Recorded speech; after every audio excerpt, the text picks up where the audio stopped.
रस माधुरी शरण जी। शेरविन। श्री हरिवंश महर्षि, आपके चरणों में कोटि कोटि दंडवत प्रणाम। महर्षि, आप नाम जप पर पूरा जोर देते हैं। जब आप नाम महिमा कहते हैं तो मंत्र में अरुचि होने लगती है। आपके श्रीमुख से सुना है कि नाम से ही सब कुछ हो जाएगा, इसलिए ऐसी अवस्था में मंत्र जप में मन नहीं लगता, केवल नाम जप में ही मन लगता है। आपने ये भी कहा था कि नाम सिद्ध है, पर मंत्र को पवित्र अवस्था में सिद्ध करना होता है, और अगर अपवित्र अवस्था में मंत्र जप करें तो काम क्रोध आदि विकार बढ़ने लगते हैं। कृपया महाराज जी मार्गदर्शन करें। नाम जप पूर्ण है, इसमें कोई संशय नहीं। नाम जप से कल्याण की प्राप्ति, कामनाओं की पूर्ति, संकट निवृत्ति, जन्म मरण बंधन से मोक्ष सब प्राप्त हो जाता है। अब जो बात करें, ध्यान से सुनना। प्रियाजू के समीप सहचरी बनकर उनकी सेवा में रहना, अब बात अलग हो गई।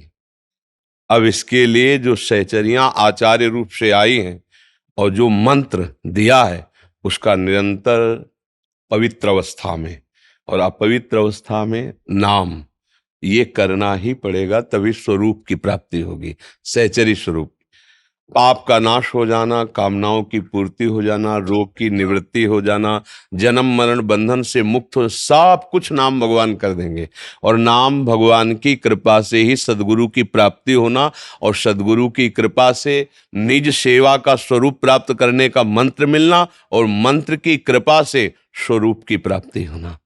कल्याण होना और स्वरूप की प्राप्ति होने, दोनों में अंतर है बच्चा, समझ रहे हो ना? हाँ, तो हर समय नाम जप करो, पर कुछ समय निकाल करके मंत्राकार वृत्ति करो, मंत्र में मन को लगाओ। अपनी बुद्धि के अनुसार परमार्थ में नहीं चला जाता, समझ रहे हो? अब जैसे हम किसी से कह दें आप आओ वृंदावन धाम वास करो, आपका सब काम बन जाएगा। अब इसके बाद कहेंगे क्या होगा तेरे वृंदावन वास मात्र से? यदि एक भी क्षण प्रिया प्रीतम के चिंतन से गया तो तेरा क्या होगा? तो कह दे आप कल कह रहे थे कि वृंदावन वास, तो वृंदावन आओ और सब काम हो जाएगा। इसके बीच की जो यात्रा है वो अब हम तुम्हें पढ़ाएंगे, अब हमें समझाएंगे, उसको लेके मत बैठ जाओ। आप शुरुआत किए, अब आगे का मार्ग प्रशस्त होगा। मंत्राकार वृत्ति से ही अपने वपु की प्राप्ति होती है, जैसे दास्य भाव, सख्य भाव, गोपी भाव, सहचरी भाव, ये गुरु प्रदत्त मंत्र से होती है। ध्यान रखना, भगवान की प्राप्ति हो जाना, भक्ति की प्राप्ति हो जाना, ये सब नाम करवा देगा। जैसे उद्धव जी महाराज हैं, भगवान के प्रिय भक्त हैं, भगवान की संपूर्ण महिमा के ज्ञाता हैं, पर प्रेम रस के ज्ञाता नहीं है। प्रेम रस का ज्ञान प्राप्त करने के लिए गोपियों की शरण में आए, भगवान से प्रीत, और जब ब्रजरज में गोपियों की वो प्रेम दशा देखी, गोपियों का वो महामहिम स्वरूप देखा, तब उन्होंने कहा अभी तो हम कोरे के कोरे हैं, हम अपने को ज्ञानी समझते थे, लेकिन आज पता चला कि भगवान का प्रेम स्वरूप क्या है। अब गोपी बनकर प्रभु से आया तो बात और अलग हो गई। अभी गोपी के प्रेम देख करके उद्धव को लगा कि मेरा भजन, मेरा साधन, मेरी भगवत प्राप्ति इनके आगे क्या है। इनके आंसुओं में जो अमृत बरस रहा है वो मेरे अंदर, मेरा तो हृदय शुष्क है। और गोपी भाव, जिसके लिए ज्ञान शिरोमणि भगवान शिव ने गोपीश्वर होकर के रास में प्रवेश किया, फिर ये सहचरी भाव।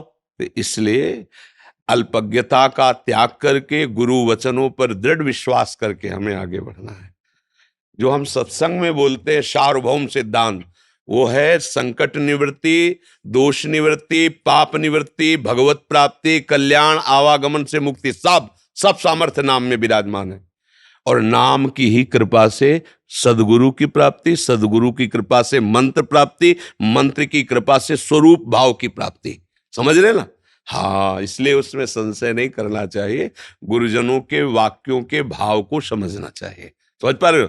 अब अपनी रुचि लगावे तो फिर डॉक्टर की दवा का महत्व क्या रह गया कि हमको तो टेबलेट पसंद नहीं, कोई पेय पदार्थ हो तो दे दो। हमको पेय पदार्थ पसंद नहीं, कोई एक इंजेक्शन भर लगा दो तुम्हारी रुचि से। उसको जरूरत है, इंजेक्शन भी लगाएगा, पेय भी देगा, खाद्य भी देगा, परहेज बताएगा। संपूर्ण रोग की निवृत्ति के लिए वो जो जो कहेगा हमें मानना पड़ेगा। तो भव रोग निवृत्ति का अचूक उपाय सदगुरु रूपी वैद्य के पास है। सदगुरु वैद्य बचन विश्वासा, संयम यह न विषय के आशा। उसमें अपनी बुद्धि। हम डॉक्टर को समझाएंगे क्या कि ये वाला चूरन ये दो, हमें ये पसंद है। वो तो जो दे रहा है आंख मूंद के विश्वास करके हम उसके कथनानुसार चल देते हैं। ऐसे ही श्रद्धा और विश्वास की पूर्ण दृढ़ता गुरुदेव के वचनों में, तो भगवत प्राप्ति, भगवत प्रेम स्वरूप प्राप्ति सबसे है। और याभ्याम विना न पश्यन्ति सिद्धा स्वांता स्तमीश्वरम। अगर श्रद्धा विश्वास नहीं तो हृदय में भगवान बैठे कहाँ अनुभव कर पा रहे हो। श्रद्धावान लभते ज्ञानम तत्परा संहितेन्द्रिया ज्ञानम लब्ध्वा पराम शांति मचिरेणादि गच्छति। श्रद्धावान ही ज्ञान को प्राप्त होता है, ज्ञानी ही जितेंद्रिय होता है, जितेंद्रिय ही आत्म तत्व का बोध प्राप्त करता है, बोधवान ही परम शांत होता है। सिद्धांत से चलोगे तो वस्तु प्राप्त हो जाएगी, और मनमानी में तो फिर मार्ग अलग है, उसमें विश्राम नहीं है। तो मनमानी ना करके यदि गुरुमानी चले तो मार्ग पुष्ट हो जाएगा। गुरुमानी कोई बिरला ही चलता है, मनमानी तो सब चलते हैं। मोहित श्रीवास्तव जी यूएसए से। राधे राधे महर्षि। गुरुदेव, आपके प्रवचन और वाणी सुनने में बहुत आनंद आता है, इसी कारण कभी कभी नाम जप कम हो पाता है। क्या गुरु के वचन सुनने का फल भी उतना ही है जितना नाम जप? देखो, एक बात गंभीरता समझो, हमें भजन परायण होना है। भजन का एक अंग है नाम जप।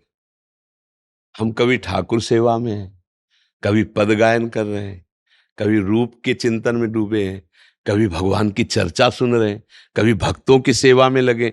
ये सब भजन ही तो है ना। उसको ऐसा नहीं देखना कि हम भक्त सेवा में लगे तो हमारा भजन छूट रहा है, श्री जी की सेवा में लगे तो हमारा भजन छूट रहा है, वाणी पाठ कर रहे हैं तो हमारा भजन छूट रहा है। एक ही बात है, नाम वाणी जहां श्याम श्यामा तहाँ, एक ही बात है ना। तो जैसे नामी प्रभु ऐसे प्रभु के भक्तजन, एक ही बात है ना। जैसे प्रभु का ध्यान वैसे प्रभु की सेवा, वैसे प्रभु का चिंतन, वैसे प्रभु का लीला ज्ञान, वैसे प्रभु का लीला श्रवण, सब एक ही बात है। हमारा मन प्रभु से अलग न जाए, हमारा प्रयास ही है। भगवान आदेश करते हैं, अभ्यास योग युक्तेन चेतसा नान्यगामिना। तुम्हें अभ्यास करना कि तुम्हारा चित्त मेरे सिवा कहीं और जाए ना। बस हमारी साधना यही है कि हम कभी गा करके, कभी रो करके, कभी जप के द्वारा, कभी प्रार्थना के द्वारा, कभी कथा सुन के, कभी कथा गा के, कभी भक्त सेवा, कभी भगवंत से, हम अपने मन को अपने प्रभु में लगा रहे हैं। प्रभु में मन लगना ही भजन है। माला जपना भजन का एक अंग है, सर्वांग नहीं। कि अब माला नहीं चल रहा तो हमारा भजन नहीं हो रहा, ऐसा नहीं है।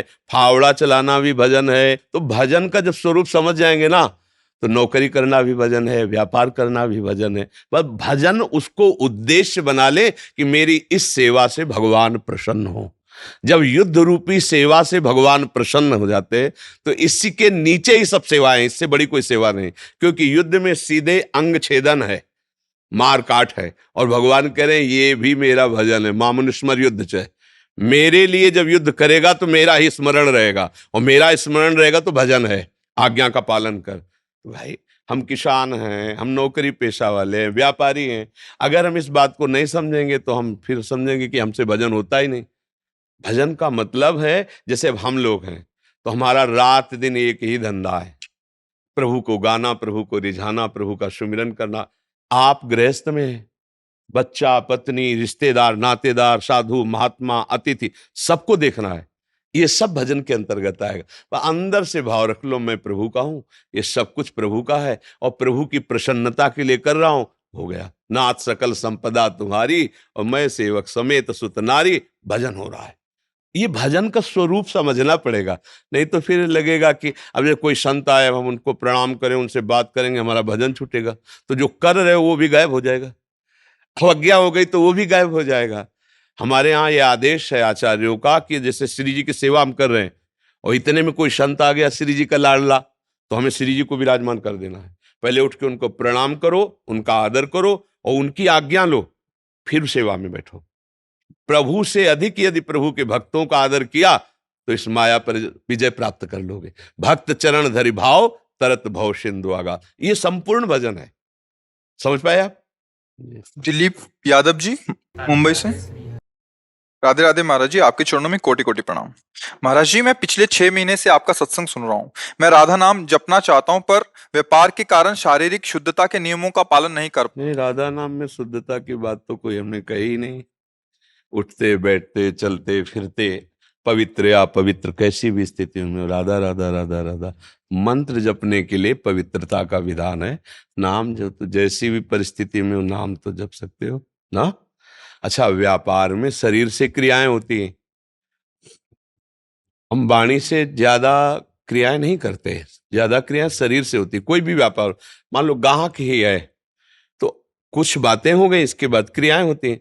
तो जब बातें कह रहे हैं तो चलो बोल रहे हैं, अभ्यास नहीं तो कोई बात नहीं। लेकिन जब बातें नहीं कर रहे हैं तो हम अंदर अंदर राधा राधा तो बोल सकते हैं ना।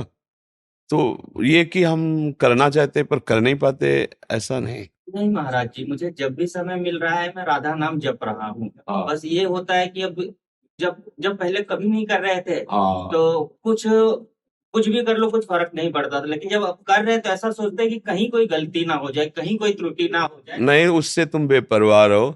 हर गलती हर त्रुटि को मिटाने के लिए तो हम राधा नाम जप रहे हैं, तो गलती हमारा क्या कर लेगी। पर ये डर रहना बहुत अच्छा है।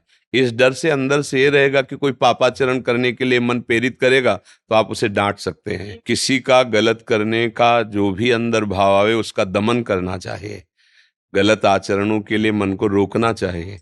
तो और नाम जप करो, आगे सब ठीक हो जाएगा।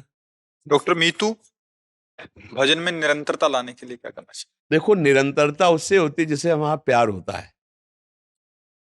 जिससे प्यार होता है, ये जबरदस्ती वाला खेल नहीं है निरंतरता। गोस्वामी जी ने भगवान से मांगा कि मेरा स्मरण आपके प्रति कैसा हो, बोले कामी नारी प्यारी जिमी। सूत्र समझो, जैसे कामी आदमी को कोई प्राणायाम, आसन, पद्मासन ये सब कुछ नहीं करना होता। उसको काम से प्यार है, काम की पूर्ति के लिए देह से प्यार है, तो उसको रात दिन उठते बैठते वही देह का चिंतन रहता है। स्त्री के, कामी पुरुष को, यदि वो स्त्री शरीर में काम है तो पुरुष शरीर का चिंतन, पुरुष शरीर में तो, या परस्पर देह चिंतन कैसे होता है? कोई प्रयास नहीं करता, स्वाभाविक होता है, निरंतर होता है। क्यों होता है? क्योंकि उसको उससे प्यार है, वो उसमें सुख बुद्धि किए हुए है। अपना बुद्धि, अपनापन, सुख बुद्धि, प्रीति, बस अखंड चिंतन चालू। तो बोले काम ही नारी प्यारी जिम और लोभी जिम प्रिय दाम। कंजूस आदमी को जैसे रुपया, लोभी आदमी को हर समय रुपया नजर आता है, कैसे करूं क्या करूं, बस वो कैसे गणित। ऐसे हे नाथ हे राम मुझे आप ऐसे प्रिय लगो, गोस्वामी जी मांग रहे हैं। जिस दिन तुम्हें भगवान से अपनापन हो जाएगा, भजन करना फिर थोड़ी पड़ता है। जैसे दिल धड़क रहा है तो हम धड़का रहे हैं क्या? श्वास ले रहे हैं, श्वास प्रश्वास आ जा रही, पलकें उठ गिर रही, ऐसे ही भजन होता है। कहीं अहंकार नहीं रहता कि मैं भजन कर रहा हूं, और हृदय में स्वाभाविक नाम स्मरण हो रहा है, मंत्र स्मरण हो रहा है, प्रभु की रूप, प्रभु की लीला चिंतन हो रही। थोड़ा ये आगे की बात है जब पूर्ण रूप से समर्पित हुआ जाता है, पर बात यही निरंतरता में आती है। अव्यवव्रत भजनात्, अखंड भजन उसी का होता है जिससे प्रभु से प्यार हो जाता है, जिसको प्राण के समान या प्राणों से भी अधिक प्रभु प्यारे लगने लगते हैं, फिर निरंतर भजन। हाँ, जिनके हृदय में भगवान के प्रति प्यार हो गया वो निरंतर भजन करते नहीं है, होता है उनका निरंतर भजन। जिन्हें राम तुम प्राण प्यारे, तिनके मन शुभ सदन तुम्हारे। जिन्हें आप प्रभु प्राण प्यारे लगते हो तो भगवान का चिंतन क्या, भगवान ही बैठ जाते हैं हृदय में आकर के। भजन करो, भगवद आश्रित रहो, और जहां जहां मन जाए वहां से हटाकर प्रभु के नाम में, रूप में, लीला में, धाम में लगाओ तो निरंतरता धीरे धीरे आ जाएगी। करत करत अभ्यास के जड़ मत होत सुजान।